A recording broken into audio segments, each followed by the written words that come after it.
Hi friends, this is your pal Scott, and today we are going to talk about Dungeons and Dragons, and we're going to talk about Critical Role player Taliesin Jaffe and his incredible statement that he made on the official Dungeons and Dragons channel recently. All right, so first of all, I click on, so my algo serves up official Dungeons and Dragons shorts and official Dungeons and Dragons videos, right? Like, over 3 minutes, right?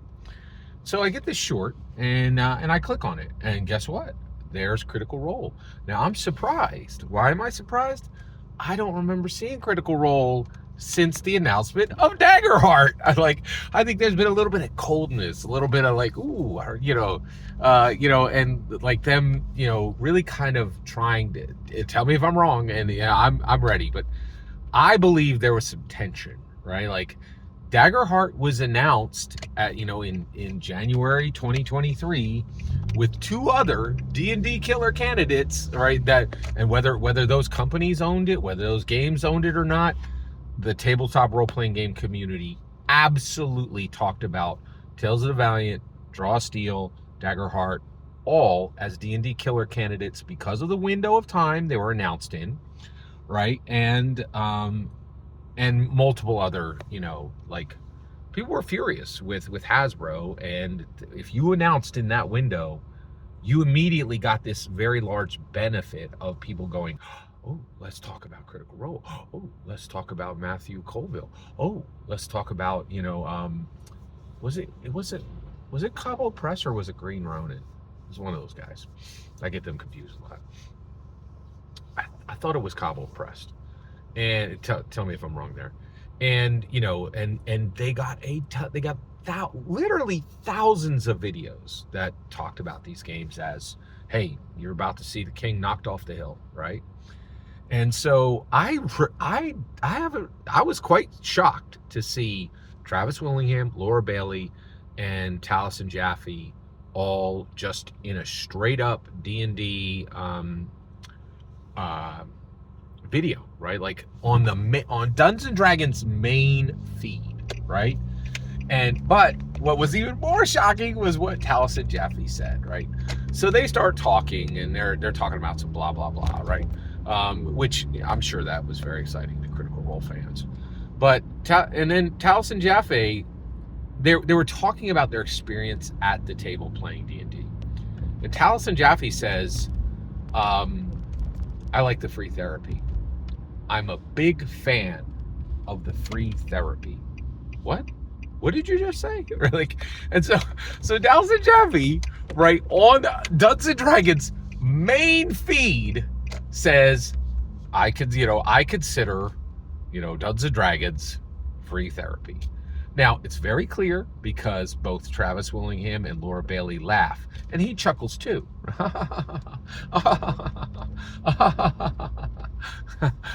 This is funny, isn't it? No, it's really not.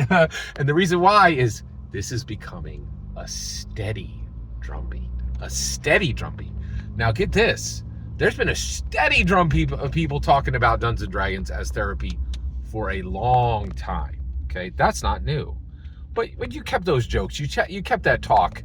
You kept that off the main. Dungeons and Dragons wasn't talking about that. Dungeons and Dragons wasn't putting their name next to the word therapy a lot. And now, okay, let me give you the three that I remember distinctly, right?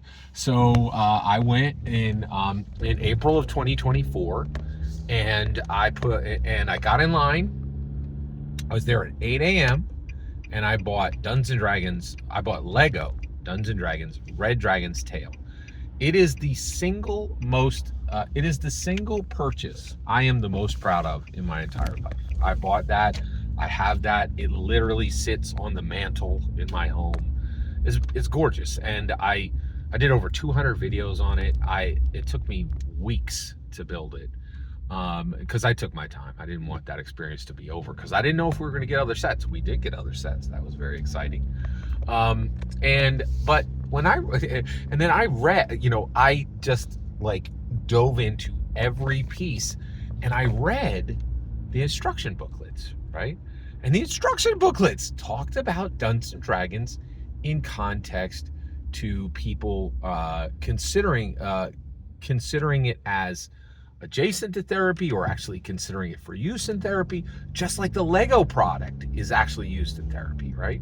So Lego and Dungeons and Dragons literally talked about, go get, and actually I think you can download those, those instruction booklets. Maybe not though, because like it's a very prestigious set. I'm very proud to be an owner of it.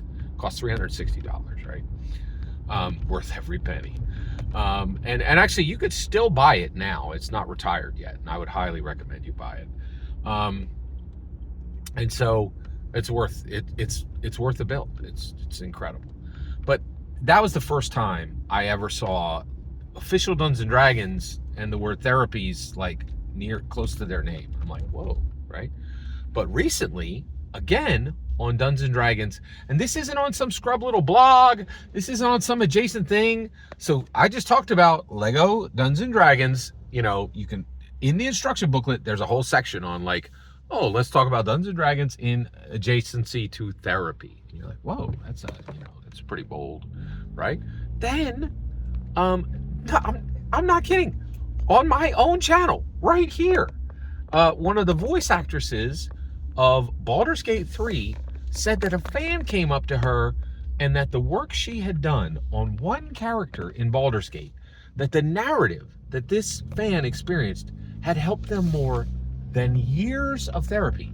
Again, this isn't just on some wackadoo blog, sitting somewhere. This is on Dungeons and Dragons main feed, right?